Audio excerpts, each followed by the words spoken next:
It's time for the Douglas Coleman Show. Smooth and Savvy is joined by some of the hottest talent in the entertainment industry, from musicians to authors and all those in between. And now, ladies and gentlemen, here he is, Mr. Smooth and Savvy himself, Douglas Coleman.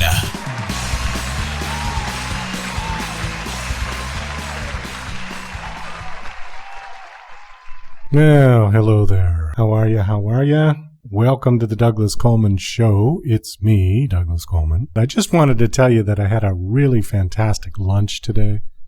I had this kind of grilled chicken with angel hair pasta and stir-fried vegetable. It was really, really good. So I feel great. Nothing like having a good lunch just to make the afternoon go by nice and smooth. Welcome to the show. We've got a couple of great guests today, and we've got some great music as well. My first interview is with Philip Galinsky, who is an actor, writer, producer, and voiceover artist who can be heard as the lead kidnapper in the video game Grand Theft Auto 5 with Jonah Hill, as well as a guest appearance on Dora the Explorer. Philip has appeared on Comedy Central, MTV, ESPN Classic, A&E, and USA Networks. His latest ventures, he's got two going.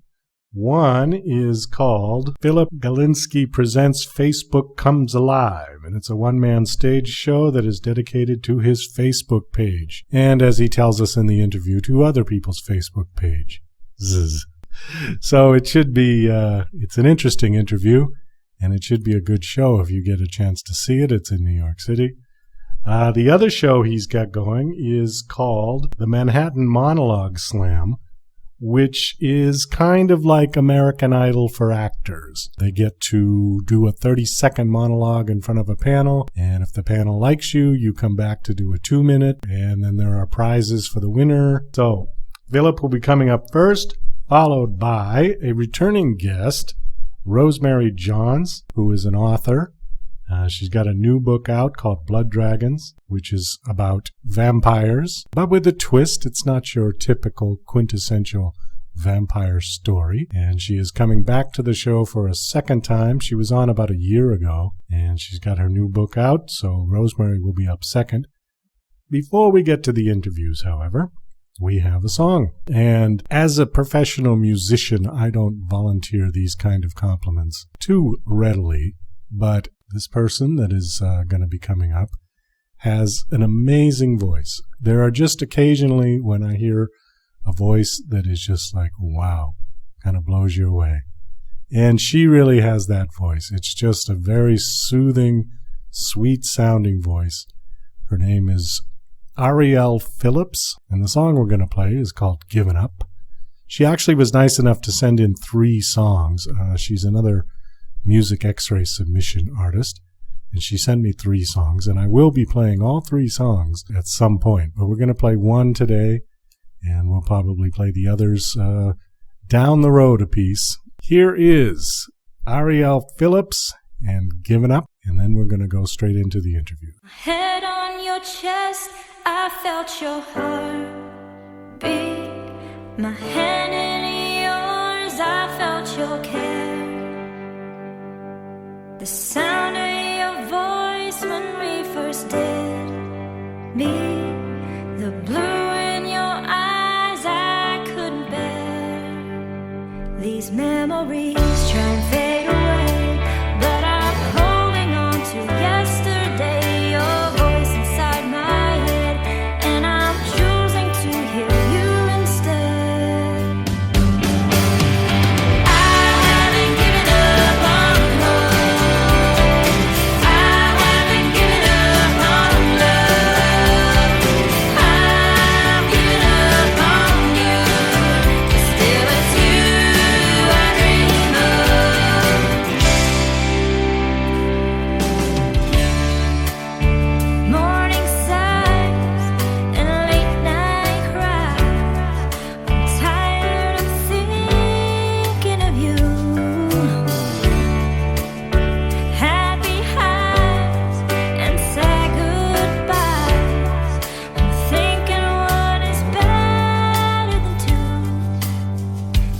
memories try and fade away, but I'm holding on to yesterday. Your voice inside my head, and I'm choosing to hear you instead.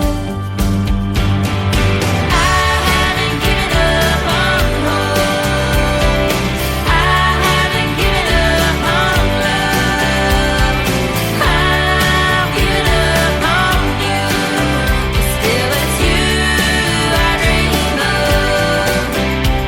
You stole in my heart, and I'm here to take it back before you tear it apart even more. I'll build it back up till I no longer feel the lack. That's why I'm finally closing the door. I haven't given up on hope. I haven't given up on love. I've given up on you, but still it's you I dream of. I haven't given up on hope. I haven't given up on love. I've given up on you, but still it's you I dream of.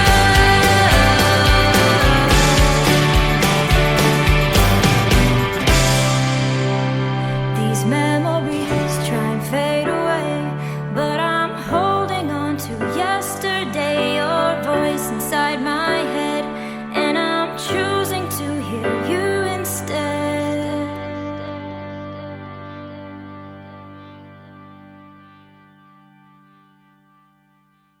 Okay, please welcome Philip Galinsky. Hi, Philip. How are you?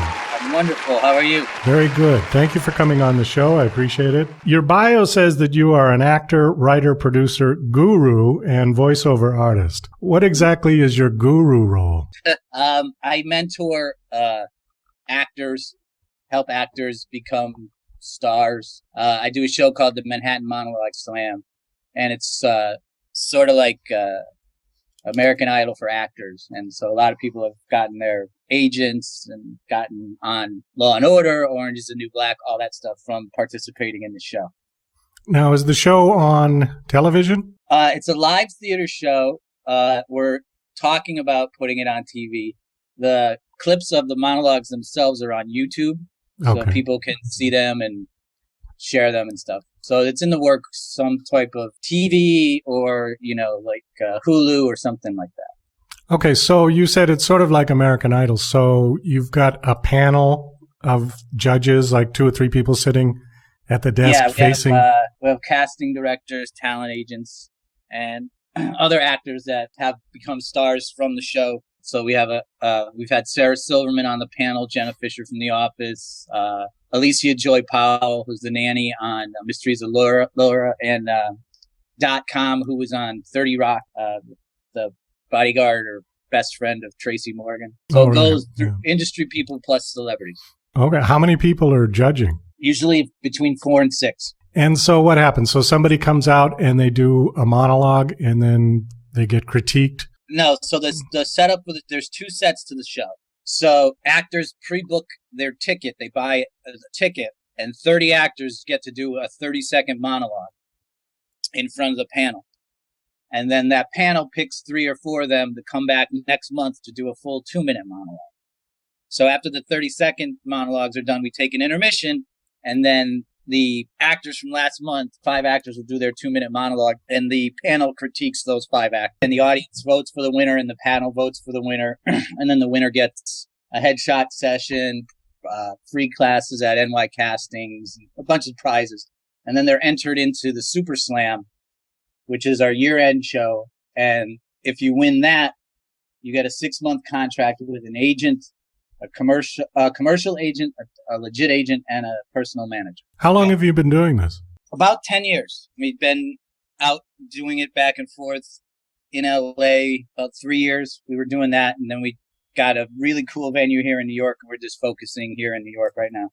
But we want to franchise it so that there's one in Atlanta, New Orleans, Detroit, DC, so that it's sort of like the NCAA tournament where all these cities are battling to come to New York to be the champ. So how does somebody audition for this to get in? You said they buy tickets? Yeah, there's a general audience ticket, and then there's a 30-second actor ticket. So when you buy that ticket, then you're in the 30-second set, and your audition is to do the 30 seconds. And if the panel likes you, they'll pick you, and then you come back and do a full 2-minute monologue. But if the panel doesn't pick you, the video goes on YouTube, and if you get the most views by the next show, you get into the 2-minute set as well. Oh, I but see. it's more about networking and meeting people. Like one of the actors came up to me, he was really mad. He was like, I didn't get picked by the panel. All I got was a meeting with ABC's primetime casting director. And I said, just repeat what you just said. And he was like, yeah, I got a meet. Oh my God, I have a meeting with ABC. I said, yeah. I said, the winning and the losing and the voting, that's just for the audience. That's really not anything that you should be hung up about, They're the network and meet people. Are most of the monologues that people would do, like I'm trying to think, a 30-second monologue is really quick. Is most of it stand-up comic type stuff, or do people do Shakespeare soliloquies, chopped up, and do they do serious, or is it pretty much comedy? The monologues run a gamut. We don't encourage stand-up, and we don't encourage poetry because it's not that kind of a show. It's an acting show. If you go to youtube.com/MMSlamShow, all the monologues are up there, and you can see what works and what doesn't work. Usually a dark comedy monologue works. I'll have to take a look at that because I'm kind of intrigued about what somebody could do for 30 seconds. It just seems like that's not enough time. But yeah. I guess when you're on stage, 30 seconds could be, 30 years if you're, if you're nervous or if you're not doing it right, I guess. When we first started, people were saying it's too short. You can't gauge it. And now people are like, this is the greatest thing because I can see a lot of people in a short amount of time.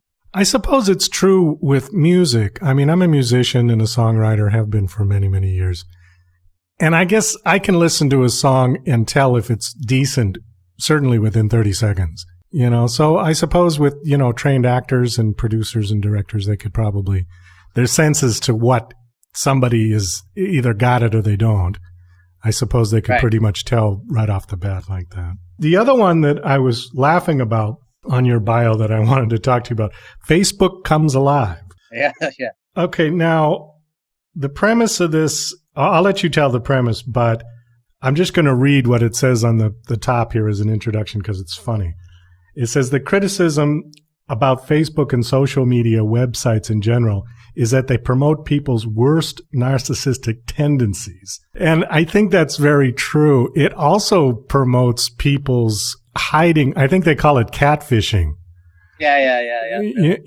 And I think that's another problem with social media is that people can pretend to be really someone they're not, aside from the people that, the vanity ones who post 1,000 pictures a day, selfies of themselves. So tell me the premise of this show. The idea behind it is I get tagged in a bunch of pictures or postings, and I don't really have a way to explain it. So I decided, I'll do a live stage show and I'll project my Facebook page, and then I'll tell the stories behind the pictures. And that's basically how it came up. And then when the Huffington Post came to interview me, the guy was like, you really think your Facebook page needs to be a live stage show? And I was like, okay, I mean, I'm not doing it to be narcissistic. I'm doing it to explain these stories because they're very funny stories. So he was like, all right, go, give me a story. Cause he was going to try to go negative with the article. Like I was an egomaniac. And I said, one of my friends put up our 6th grade yearbook picture to show his daughter because she was going back to school. And I was in the picture and I had these really dark circles under my eyes. And so my friend had messaged me. He's like, I'm sorry about posting it, but I wanted to show my daughter. And then he was like, by the way, what happened? What was going on back then? And I said, So school pictures were on a Friday, right? And he said, yeah. And I said, oh, yeah. I had gone to the doctor that Monday because I had really bad problem wetting the bed. Even I couldn't go to sleepovers. I couldn't do anything. So I went to the doctor on Monday, and when I came home from school on Tuesday, my dad explained what the doctor told him, that I was a very heavy sleeper and that my brain and my body didn't know what was going on. So he brought me upstairs, and there's this metal sheet on my bed attached to like this jumper cables with a car battery, like this East German shock machine. So my dad said, when you go to bed, when you pee, it's going to shock you to wake you up and wake your brain up. And it's going to do it all the time until you stop doing it. So Tuesday night, I didn't sleep. Wednesday night, I didn't sleep. And Thursday night, I didn't sleep. And Friday were school pictures. And that's why I looked like that. So my friend said, I don't believe you. I don't believe you. So then I posted, I Google imaged "we alert" because that's what it is. And I posted that image on his wall. Like the new ones look like an iPad, but the one I had was from the 70s. It was like an East German torture device. So once I told that story to the Huffington Post, he wanted to hear more stories about all the different things. And that's kind of how it went. And at the end of the show, I bring someone up on stage and I project their Facebook page, but they can't see it. It's behind them. And then I play Facebook Comes Alive trivia with their page. So let's say, Douglas, looking at a photo from 2013, and who was licking your face? And then there's dramatic music, and you usually screw up because you're nervous. And then if you get it right, if you say, oh, that's my dog, then the audience gets a shot or a gift or whatever we have for that at that venue. Oh, I see. So you actually use people's real Facebook pages in the show? Yeah. Now, where is this show? This one is at a place called Slake in New York. It's the same venue that I do the Monologue Slam. Yeah, it's around 30th Street, right near Madison Square Garden. And it says that the show takes place once a month? Yeah. Both shows I do once a month. Oh, both shows you do once a month. Okay. Yeah. Let's work backwards a little bit. Usually I start with the guest's background, but in your case, we went to the shows first. So let's work a little backwards. Give us a little background on yourself. How did you get started? What have you been doing for the past, I don't know how old you are, but for the past years that you've been around on this planet? I'm the youngest of 5 boys, no sisters. So I had to perform just to eat and stay alive. And then I did some improv in New Haven, Connecticut. I'm from Wethersfield, Connecticut. And I liked it. And then I moved to New York. And my second audition, I booked a national MTV commercial. And from then I was like, well, I'm going to do this. I'm only going to do this if I'm going to make money in it. I'm not going to do it and be a waiter and all that stuff. So, and then I also decided I want to try to do my own stuff more than try to be commercial. So like I looked at guys like John Leguizamo and Danny Hawk and guys that were doing their own thing, and I wanted to be more independent like that. So when I got into the voiceovers, I was using that money so I could produce and write and direct my own shows and movies and stuff like that. And that's what I've been doing. So I'm the lead kidnapper of Grand Theft Auto 5. I kidnapped Jonah Hill, and I'm the voice of Publix supermarkets, which is big down south. And so that's what I do. Like the commercial money that I make, I put into my other endeavors on. I've had a voice actor on. Her name is Julia Cato, and she did the voice of Kira on the Rugrats cartoon. Oh, yeah. Okay. And then it was a movie franchise, and it went, big time.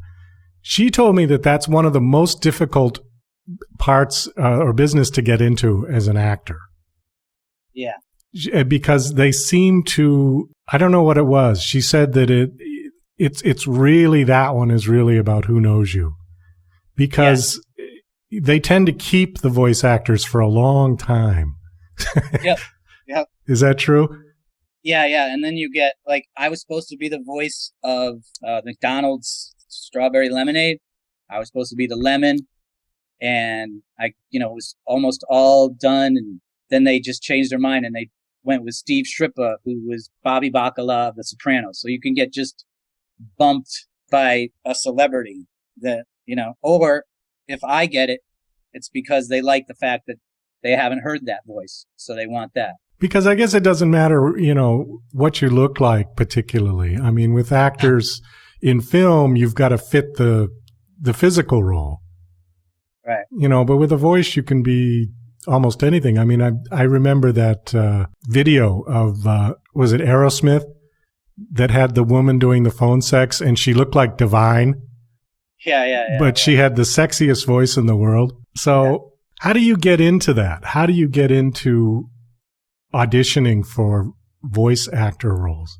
Nowadays, you can audition yourself. There's a website called ACX where you create your own voice profile, and then authors will reach out to you for you to audition to be their voice of their books on tape. So that's one way. There's a lot of self-submissions, but the best way is obviously to have an agent who submits you, and basically you'd usually record it from home and then just send it to them. And if they like you, they bring you in. And if they didn't like it, then they don't pick you. So, but it's easier and less stress on you if you're doing it from home, because you're not running around trying to make an audition and all this stuff. Well, that's true. I guess, you can get a lot more done that way. So what's next? What are you going to be working on next? I'm working on the monologue slam to get on TV, and then to also franchise it. I have another show that I'm trying to hopefully be the first TV show on Instagram. It's called Skypotherapy. And it's about a guy who gets the new universal health care. So he wants to see a psychiatrist, and he Skypes with a psychiatrist, but his plan only allows him to talk for 30 seconds. Oh, that's funny. Yeah, so that's the next one I'm trying to do. But I figure people have no attention span. I can just put it on Instagram and see what happens. See, I don't even use Instagram. You can put videos on Instagram? Yeah. Is it like Facebook or Twitter where it's only 30 seconds? Is that as long as you can go? Yeah, it does about a minute. All right. Well, listen, Philip, I think we've got our interview here. Thank you so much for coming on. All right, cool. Thank you. Best of luck. When is your next show going to be for the Facebook Comes Alive and for Manhattan Monologue Slam? Do you have any dates you want to put out? The Manhattan Monologue Slam will be August 29th. I'm still working on the date for the other one. All right. Super. Well, thanks again. All right. No problem. You're listening to Mr. Smooth and Savvy right here on The Douglas Coleman Show. We'll be right back after these commercial messages. In-house production and recording in Louisiana Publishing Company is now offering a special for podcasters on their CD Pro Radio network. For just $20 a month, CD Pro Radio will broadcast your podcast twice a week on their network. This is a great and inexpensive opportunity for podcasters to gain some exposure for their show without having to spend a lot of money. Please check them out at cdproradio.com. That's cdproradio.com. Go listen, download, and subscribe to The Douglas Coleman Show. It's available at the website douglascolemanmusic.com/DCS. Also on iTunes, Spreaker, and YouTube. The Douglas Coleman Show is an internationally syndicated talk and music show that features fascinating and sometimes famous guests from all aspects of the entertainment industry. The topics can range from light and fluffy to sober and serious. Our focus is on music artists, but we also feature producers, authors, directors, and even promoters. The Douglas Coleman Show. Sometimes chat, sometimes music, always entertaining. Again, it's available today at the website douglascolemanmusic.com/DCS. You can also connect with them on Facebook at Douglas Coleman Show 1, follow on Twitter at Douglas Coleman 3, and you can even find them on TuneIn Radio. Again, that's the Douglas Coleman Show at the website douglascolemanmusic.com/DCS, iTunes, Spreaker, YouTube, and more. Go listen, download, subscribe, and share with your social networks today. And now... Hey, Rocky, watch me pull a rabbit out of my hat. Again? Nothing up my sleeve. Presto! No doubt about it. I gotta get another hat. Now here's something we hope you'll really like. Okay, please welcome back to the Douglas Coleman Show, Rosemary A. Johns. Hello, Rosemary. How are you? Fine, thank you. Thank you for having me. Well, thank you for coming back. You are a return guest to the show, and I was trying to think, it's been almost a year, I would say, yeah, when you were on the first time? Yeah, I had a lot of fun last time. Yeah, we just did our 1-year anniversary in June, and you were one of the earlier guests on the show, so it's probably been about maybe 10 or 11 months, I would guess. That's right. I was doing some flash fiction, actually. I was doing some of my short stories last time. Right, exactly. And now you've got a new book out, which we'll talk about. Before we get to Blood Dragons, I did want to ask you just a little bit about Oxfordshire, and if you could just give us quickly your sort of background, maybe for people who didn't hear you on the first the first show, just so we know who you are and where you're from and all that good stuff. Yeah, so I'm from the UK. I'm from Oxfordshire. I went to Oxford University. I did history there, but then I became a playwright, and then I wrote short stories. So I'm a short story writer, and it's my debut novel now that has just come out or is just coming out. So I'm a fantasy writer now, but I've written some other genres before as well. Oh, so this is actually your first full novel then? It is. It's my debut novel, so that's very exciting. Now, I noticed on the title it says Rebel Vampires Volume 1. Should we expect Volume 2 and 3 and 4? Giving you a little clue there, yes. Yeah. Yeah. The second one is actually already up for pre-order. It's being released on November 1st, and that's Blood Shackles. So the third one is already planned for spring. So it's a series. How many are there going to be? Oh, if I tell you, that's an exclusive. But there's an arc planned for 9, but the trilogy is close together, so the trilogy will be completed by spring. So is this going to turn into the next sort of Lord of the Rings / Hobbit series? Is that? Oh, wouldn't I love that? Yes. Yeah. It's I have to say that fantasy has a very strong and good history from Oxford. I don't know if that's just, I think we're all brought up on it. I was certainly brought up on Tolkien, and the college that I went to was where Lewis Carroll, or Dodgson, Dodgson was his real name. So I think that maybe if you're brought up around it as well, that will obviously inspire you.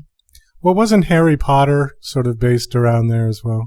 Oh gosh, well, Harry Potter was filmed there, and in fact, I was one of the students who was there at the time that it was filmed. But it was the first film when it wasn't that famous, and I just remember being really put out that we couldn't get our dinners because it was being filmed. Yeah. Oh, you were in the film, in the first one? No, I was one of the students at the college, Christchurch. So It was filmed, the actual dining hall. They had 2. They had a big replica one, but they based it on Christchurch's dining hall.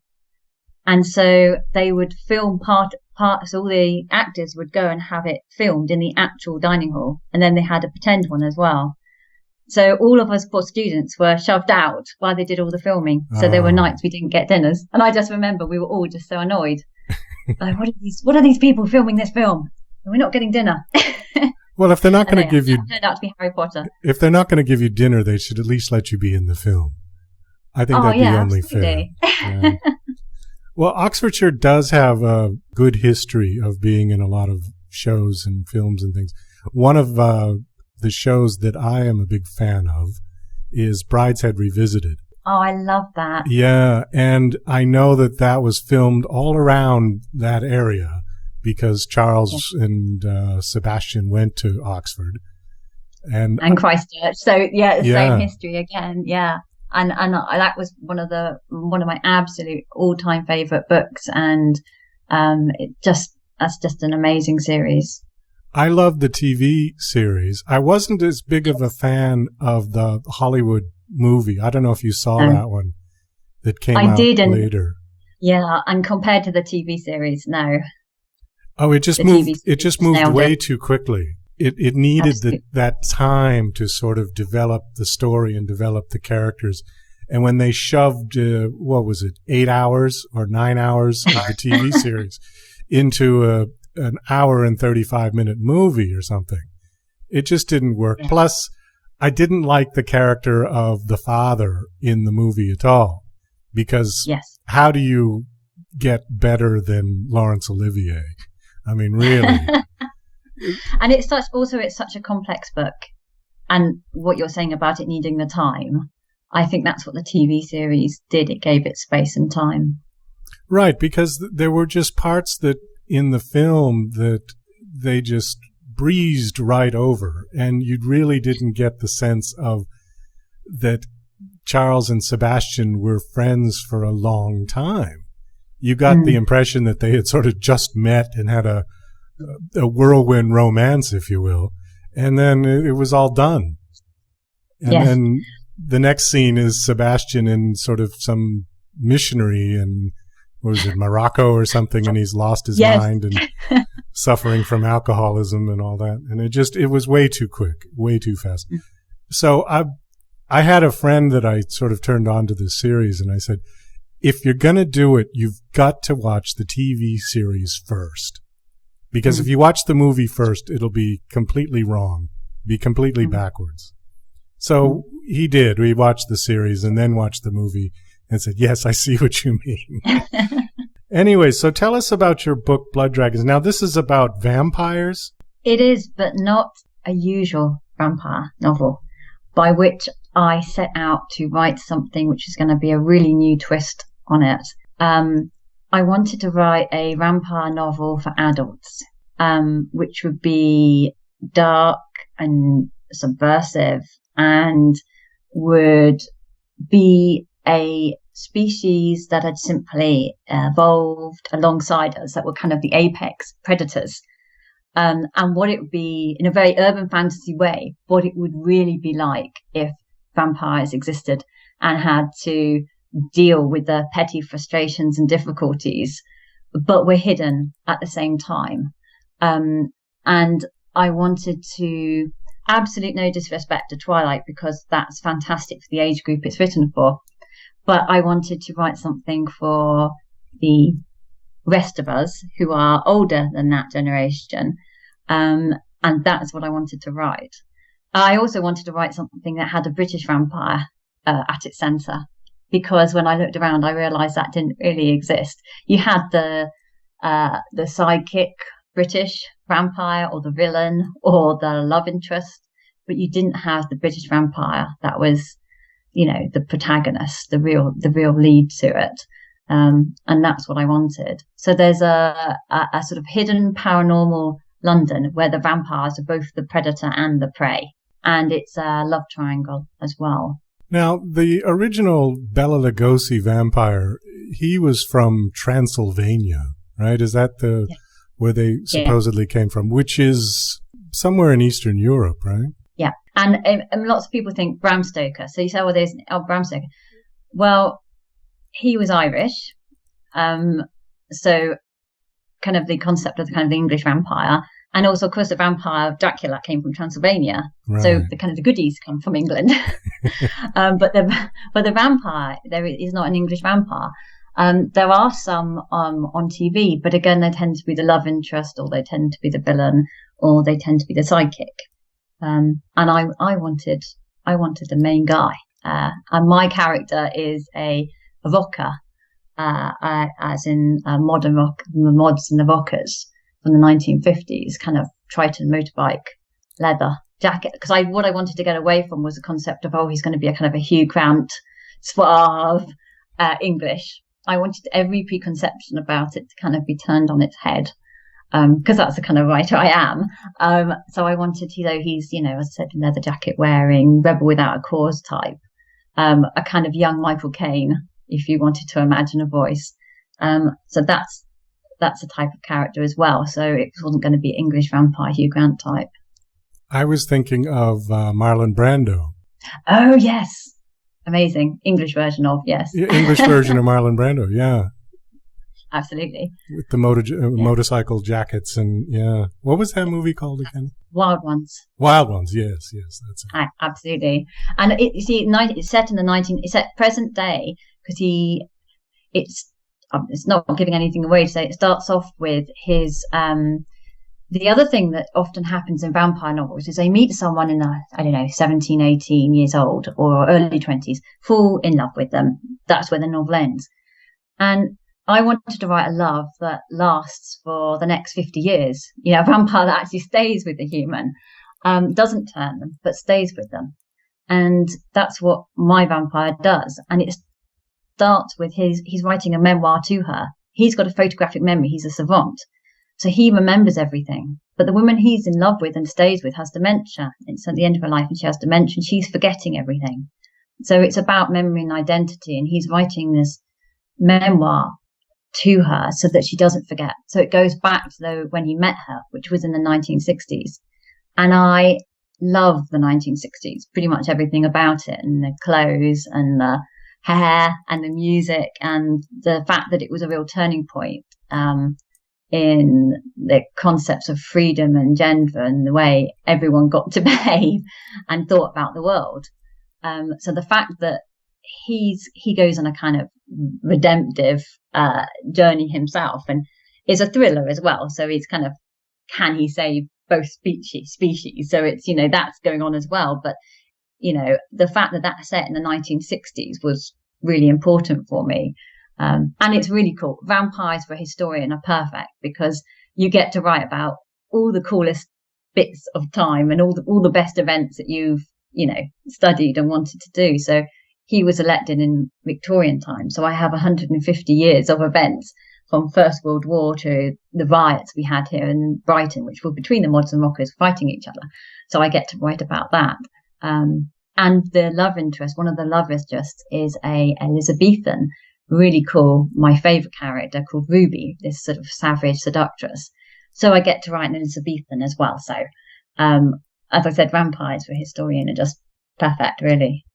Are you familiar with the TV show Dark Shadows? No, I don't think so. It was probably before your time. It was on from 1966 to 1971. It was an American TV show that dealt with vampires and ghosts, and the lead sort of vampire was named Barnabas Collins. There was a movie remake. Was it urban fantasy? It was a campy soap opera that wasn't done campy, but it's hard to explain. It was something very unique for 1966. And I've been watching it off and on. There's a lot of episodes. It was a daily show. It was a daily serial that ran half an hour, and it was done live. So you watch it and they mess up occasionally and they just kept going, which I thought was real interesting for a TV show, because now, of course, they would just edit. But you see the actors kind of miss their lines. But the point was that Barnabas Collins was a vampire, and the show sort of morphs into different time periods. Time periods, yes. And it starts out in modern day 1966, and then it goes back to 1798, and then it goes to the 1800s something, and it follows Barnabas Collins through the whole thing because he, you know, is still alive after 150 years. And it's really a very interesting show. They did a remake of it with Johnny Depp and Tim Burton, right? Director. Right. So they did a remake of it, which is really nothing like the TV show. I like the TV show. As a matter of fact, I had Catherine Lee Scott, who was one of the stars of that show, on. I interviewed her. She was great to talk to, and she didn't have anything particularly good to say about the film other than they allowed her and Jonathan Frid, who played Barnabas Collins, to be in a cameo. They showed up in a party scene, you know, but she felt like the roles should have been reversed, that she should have been the one inviting them to Collinwood, which was the fictitious town in the seaport of Maine. But Jonathan Frid's vampire was interesting because he had compassion, and he had sort of a guilty conscience of this affliction. The affliction was bestowed upon him by a witch who was jealous that he fell in love with another woman, and so she cast a spell on him and turned him into a vampire. See, I like that because what I like is the kind of, I guess, a tortured anti-hero, because I think unless you're going to make someone a straight out villain, but even a villain should have that element of motivation for what they're doing. But I think where vampires become interesting is when they're struggling with it. And in some ways, because there's parallels of it. Obviously, there's parallels with types of addiction.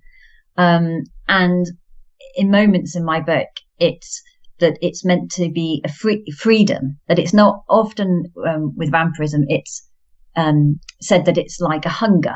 That's the way that a lot of directors and writers go, that it's hunger. And they're told it's not hunger, it's all about freedom.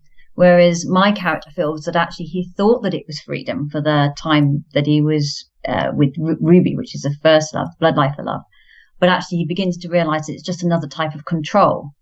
And I thought that it's a lot more interesting to go down the anti-hero route and someone that does struggle with it than to go down the route that some go, or a lot of vampire writers go, which is either going down the full, oh, I'm a vampire and I'll just get on with being a vampire, or to angst over it, but not particularly any reason why they're angsting over it.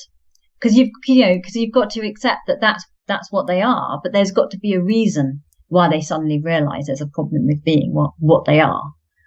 So I kind of all the way through it's kind of analyzing. The very first line is him basically saying kind of bollocks to these kind of vampire myths, and all the way through it's basically kind of dismissing and analyzing a lot of the stuff that we take for granted with vampires, being human. I don't know if you know Being Human, but that's Human is a fantastic show which sounds relatively similar to what you're talking about, because there's a werewolf and there's a ghost and there's a vampire, and they live together in a house, and one minute you'll be having something truly horrific happening and some huge paranormal fight, and the next minute they'll be there talking about cups of tea and cleaning up in their marigolds. And you'll have some truly powerful vampire, 500 years old, Lord Hal. And as I said, he'll be there singing and cleaning up in his marigolds. And it's possibly the only thing that I've seen that grasps that concept of the ordinary right next to the supernatural. And I really love it. I think there's an American version of it too. Well, the Dark Shadows series was definitely unique in the sense that it was done like a soap opera, where it had cliffhanger endings. It ran very fast. By the time when they took the commercials out, it was probably 22 minutes long per episode. They did it daily, which was amazing. Yeah. But it had all of these elements. It had the vampire, who was sort of the main character, lots of ghosts coming in and out, because the house that they lived in was built in the 1700s. And then they had one woman who was actually a reincarnation of the phoenix bird. I don't know if they had any werewolves, but they had all these, sort of odd little characters, lots of ghosts. Barnabas was just such a sort of a likable vampire. I don't want to get you started on the series because there's 1,100 episodes. I won't do any other work, will I? I won't complete that one for spring. Why did you complete it? I said, blame Douglas Coleman. Yeah, you'll be on it for the whole summer. I've been watching it, and I'm up to about episode 400. And it's taken me, 5 months to get there. But it's very addictive and it's very good. It does have a certain element of the 60s, like you were saying that you love the 60s. Well, this was actually done in the 60s, so they couldn't help the 60s sort of intruding on it. There's a couple of scenes where they're at the local pub and somebody puts on the jukebox and it's Beatles music, which would have been like the hit of the day at the time. Yes. So it was interesting. But anyways, if you want to go to it, I think it's on YouTube and it's free, but it's very addictive. So unless you plan on just retiring for the next 4 months, I wouldn't recommend getting started on it. I'm already a real music fanatic. I sneaked as many scenes of characters listening to music, and there's a pirate radio station in it, and the main female human character in it is an aspiring singer, and I set scenes in the Bloodlifers own a club, a music club, just because I'm a complete music fanatic myself, and I just can't have silence. I'm constantly listening to music, and it was great while I was writing because I was listening. Good excuse. I say excuse, I mean research, to listen to all the 1960s music while I was writing it. So, well, are you a fan of 1960s music? I mean, I don't know exactly how old you are, right? But I'm a child of the 90s. Well, so 90s is my time period. Okay. But 90s music is, I don't know if British music is, Britpop is incredibly based on the 1960s. It's pretty much ripping off the 1960s music. Yeah. So, and my parents are from the 1960s. So we all had, the Beatles and stuff and the Stones. That was all on when I was a child. So I've grown up with 1960s music too. And I am a person that likes good music is good music. I love David Bowie. I love Amy Winehouse. Nirvana is my favorite, but I love music. Alternative American rock is my favorite music. Eels is probably my favorite band of all time. But I love everything across, that's me. I could go on for hours on music, possibly over anything, apart from writing, books and music. But 1960s music is, I don't know if anyone could say there was a better decade. So if you love music, you're going to love 1960s music. Well, there's no argument from me. I love 1960s music. I also like the 70s music, the singer-songwriters, which is really what I do. But it was all inspired by the Beatles. I mean, I'm certainly a huge Beatles fan, always was. I could go on this rant, and I don't want to get started on music because we'll end up doing a 2-hour show. But yes, I absolutely agree that the 60s and the 70s were probably the best music as far as popular music, for sure. I mean, I do like jazz, but jazz is music that I would sit and listen to in a particular mood, like classical music, when I wanted more as background. I sneak jazz into the second book. I had you sneak. The wonderful thing about being a writer is you can sneak so much into your books, because the second book I have a blood lifer who essentially lived through the jazz age, and that became like his big obsession. So he's a jazz singer. So I managed to sneak that in there as well. But but jazz is, you're in the mood for jazz, aren't you? Right, exactly. Let's get to one of your readings because our time is ticking away quickly here. Tell us about what you're gonna read for us. Okay, so as we've been talking about the music industry, I'm going to do a reading which is where Light has two main loves in his life. One's a blood lifer called Ruby, and it's pretty wild and passionate. And then the second love is a human called Kathy in the 1960s, who's an aspiring singer. Let's just say that it doesn't start so well with her, because he was a Victorian. Then he's for 100 years been with just one woman, a very controlling blood lifer, where he essentially hasn't had to do any work because he's with her. And then he's suddenly trying to find the human conventions of how you would actually court someone. And I was kind of fed up with vampire books where, as I said, they've been out of the dating stream for 100, 200 years, and then suddenly just sweep in suave and it's all fine. So this was my scene that was kind of written in that vein. Then came the fresh scent of you, and it was too much. It overwhelmed me. You were devouring me. I stepped out right in front of you, so close our faces almost touched. I hadn't realised you jumped like that. Then you looked pissed. You gripped your bag closer. What do you want? I'm late. It had never started like this in my head. Well, I began to draw out the choker, but then I frowned. Don't throw a wobbly, love. Public street last time I looked. Then you're welcome to it. You skirted round me. For a moment, I listened to you march away. Hold up. I dashed after you, but you kept on striding in those bloody high boots towards the beat of the rock club on the corner and between the rush of the dirty traffic. Come on, sorry, You're following me? No, You stopped. raising your eyebrow. Yeah, a bit. Look, this is for you. I pulled out the silver and sapphire choker, which rested on my pale palm. Looking down at it, I wished I'd scrubbed my nails. I could see your peepers widening, but something was wrong, because you weren't taking the choker. Instead, you were simply standing there, under the off yellow of the streetlight, studying me. It was more kind of sickening. I gestured with the choker towards you, but you shrank away. Then I remembered something which I've seen other first lifers do. Right, sorry, want me to put it on you? I began to fumble with the clasp. No, don't. You hurriedly stilled my hand with your fingers. Your unexpected touch was like a civil war. You can't just... Something like this, it's too much, don't you? I can't accept it. The silver roar transformed into a howling blackness, the type which made me hunger to feast on the world because maybe that had dimmed the pain. Why? I clutched the sapphire disc so tightly it sliced into my palm. I felt my blood meld with the rock like a sacrifice. Your voice was softer than I'd yet heard it. You know naught about me, and if you did, maybe you wouldn't want to. What if I say I do? Then you'd be a right fool. That's my choice. No. You pushed me back with a firm shake of your nut. It's mine. Reckon this is a game? Little girl with a voice runs away to London for a record contract. Easy is it, my life, what I want. I can't have someone like you.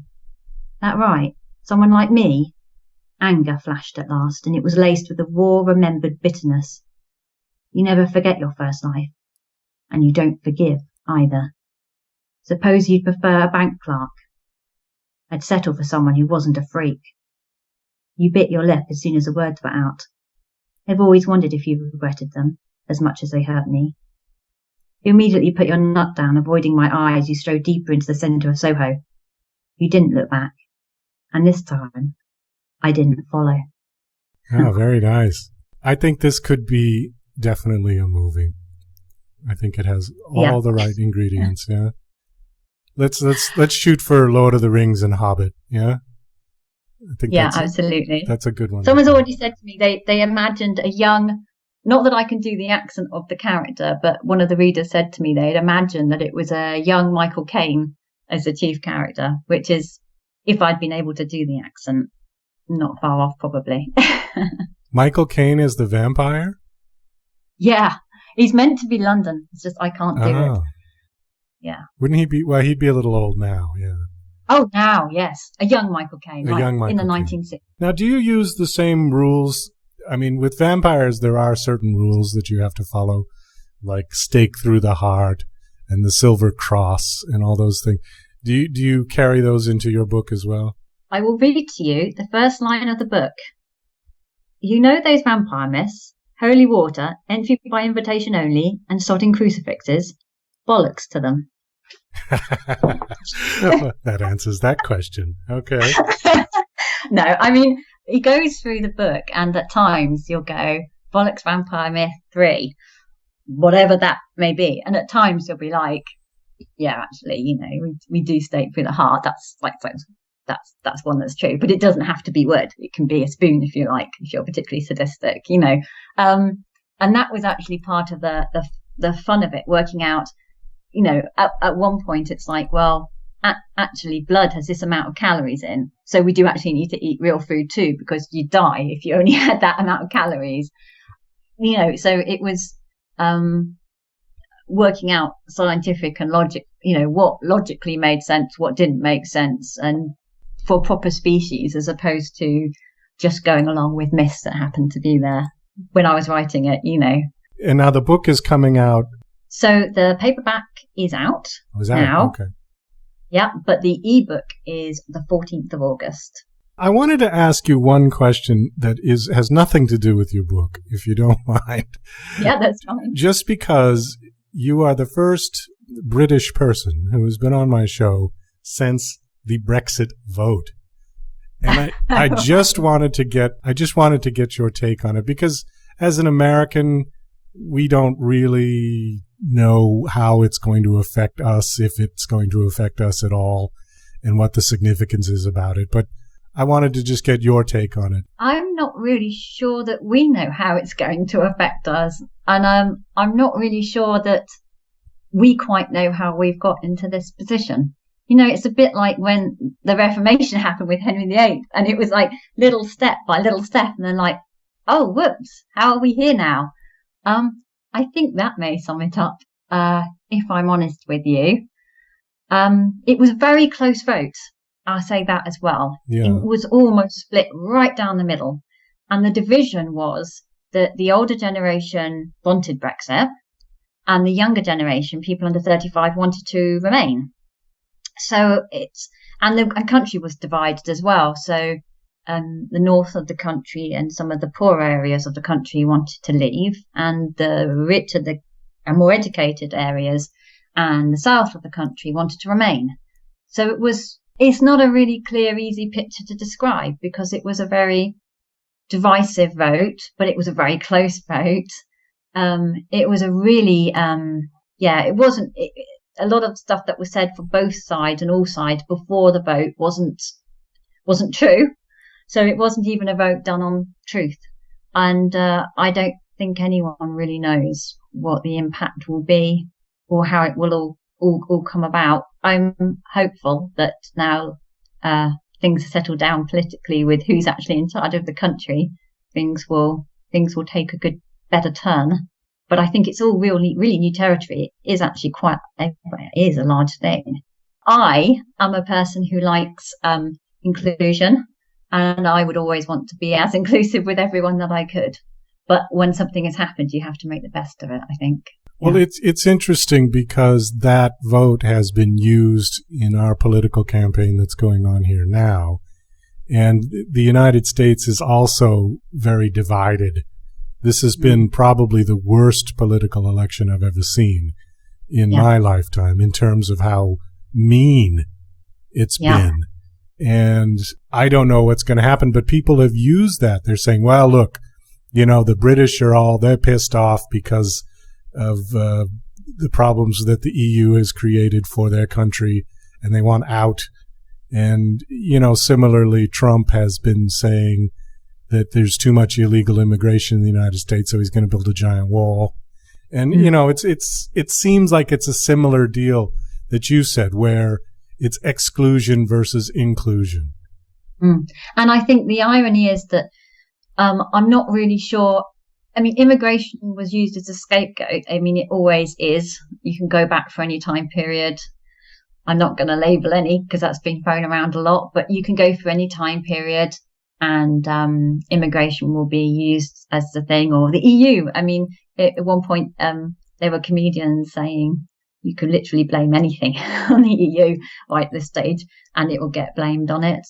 It was just, people were very unhappy about what had happened with the banking and what's happened with our economy. And it was, I think, quite an easy, I'm basically dissatisfied about our country vote, which is why you had that division between the poorer areas, particularly voting for it. And it kind of, in a way, unfortunately, deflects attention away from what the real problems are within a country. And it's very, very easy for politicians to jump on a bandwagon, I think, and use that. And then you get nasty politics, don't you? Which is a shame. Yeah, it's too bad. Well, it'll be interesting to see what happens. I think in terms of business, I know that certain companies like Ford Motor Company has projected, billions of dollars in loss because of Britain leaving. But we will see. Well, Rosemary, we are like way out of time. we were out of time 6 minutes ago, but my fault for bringing up Brexit. So chatting, that's it. Yeah. Well, thank you so much for coming on. Good luck with the book. I think it sounds fabulous. Now, what about audiobook? Is it going to be available on audiobook as well? It will be, but it isn't yet. All right. Well, thank you so much. Thank you. Well, that's about all the time we've got for the show today. I want to thank my special guests, Philip Galinsky, Rosemary Johns, and music by Ariel Phillips. This is Douglas Coleman saying goodbye.